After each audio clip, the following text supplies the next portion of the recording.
Donc, Madame Mylène Lavoie.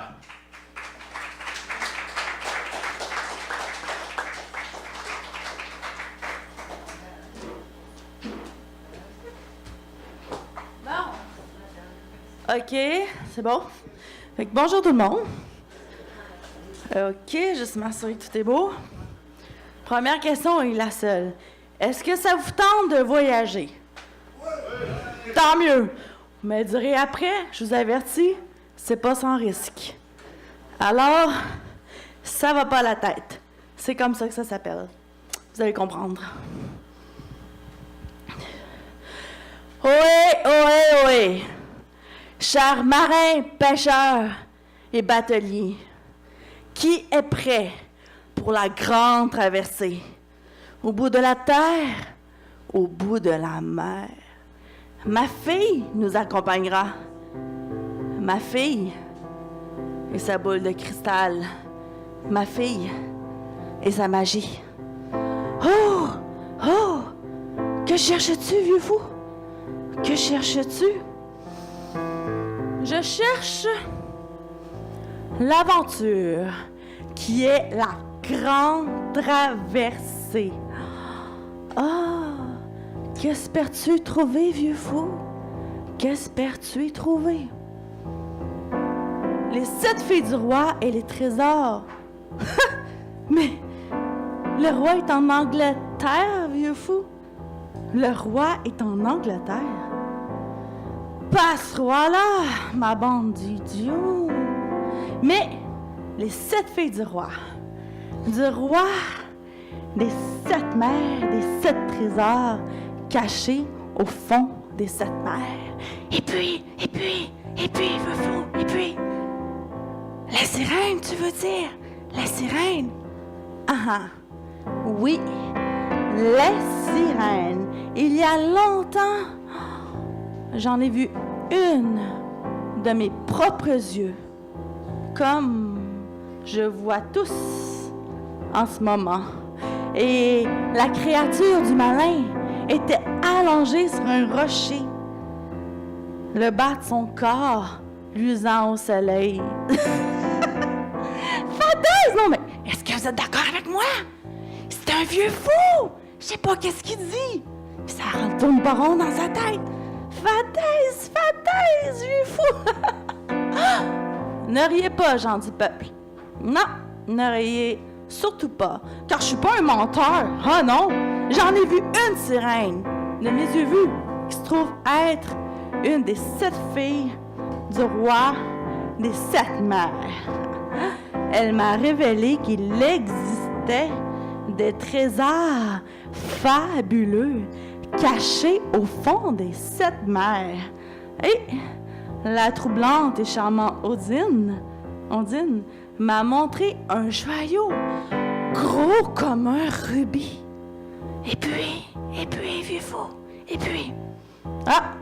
La créature du diable est repartie vers le fond de la mer en chantant et bien sûr espérait que je la suivrais pour avoir vu l'interdit et me noierais au fond. Mais non! Je remercie le ciel car je suis intelligent, moi. J'ai pensé au bouchon. Nous viendrons avec toi, vieux fou. Nous viendrons avec toi. Vous m'avez dit oui tantôt. Et nous viendrons voir ces mi-femmes, mi-poissons, mi-femmes. Dis-nous en plus, dis-nous en plus. Parfait. Il y a les méduses cruelles au milieu des jardins de menhirs humains. Elles se dressent devant vous, apparaissent. Et puis, vous savez c'est quoi les méduses? Elles pétrifient ceux qui osent affronter leur regard et leurs cheveux serpentins qui s'agitaient en tous sens. Mais je vous l'ai dit, je suis intelligent, moi. J'ai passé mon chemin sans encombre. Je remercie le ciel pour mes lunettes fumées. Attention, marins, pêcheurs et bateliers. Attention où vous mettez les pieds.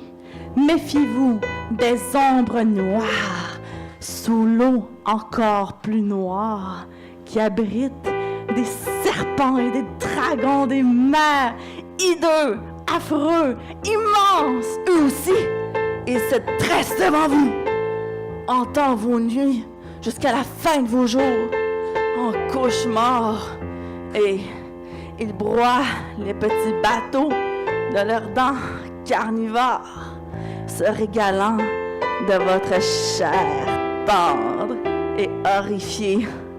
Mais, je vous l'ai dit, moi, j'ai combattu cet hydre, ce monstre aux 100 têtes de dragon.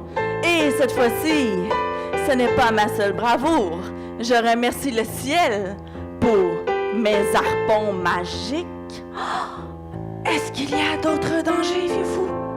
Est-ce qu'il y a d'autres dangers? Est-ce que vous voulez en savoir davantage? Bien, à ce que vous êtes là, vous n'avez pas le choix.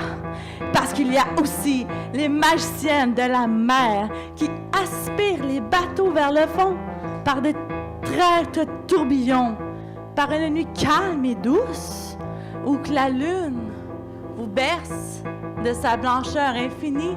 Eh bien, les magiciennes de la mer, elles font de cette mer si limpide, si reposante, une mer déchaînée, en furie, avec des vents violents, torturés. J'étais torturée, j'entends rire les échos, leur rire à travers l'écho. Je les vois engloutir les corps malheureux de mes compagnons, à travers les rangs épars de brouillard. Mais moi, mouillé jusqu'à l'os, j'ai tenu, même si le vent me sifflait sournoisement de me jeter à l'eau et de rejoindre mes pauvres compagnons. J'ai tenu tête à cette satanée sorcière et à ce vent de folie. Oh, nos vies ne vaudront plus rien, vieux fou. Nos vies ne vaudront plus rien si nous venons avec toi. Que vois-je, gens du peuple? Vous tremblez? Non. Est-ce donc vous laissez la peur se frayer un chemin jusqu'à votre esprit, tantôt prêt à lever l'ancre, à voyager? Et maintenant le doute vous envahit, tant qu'à la valeur de vos vies, en échange de merveilles aux reflets dorés, inestimables, incalculables, richesse comme vous n'en aurez jamais rêvé dans votre vie, richesse absolue et inimaginable. Soit, gens du peuple, soit, s'il le faut, moi, debout, sur le pont du bateau. Seul, je défierai la mort, je défierai les vents à la recherche d'aventure et d'or. Je me laisserai tenter par cette grande et fabuleuse traversée. Nous aussi, marins pêcheurs, nous, les marins pêcheurs et bateliers, donc vous, eh bien, vieux fou, nous irons défier la mort à la recherche d'aventure et d'or. Nous allons tous partir avec toi. Ah, parfait, parfait. Demain à l'aube, mettons les voiles. Et maintenant, trinquons. Dans un éclat de rire, dans les coulisses, ma coupe de verre s'est renversée dans un seul éclat sous la brise de la nuit fraîche. Fraîche comme mes vieux rêves oubliés que je retrouverai sur la mer infinie. Merci. Merci.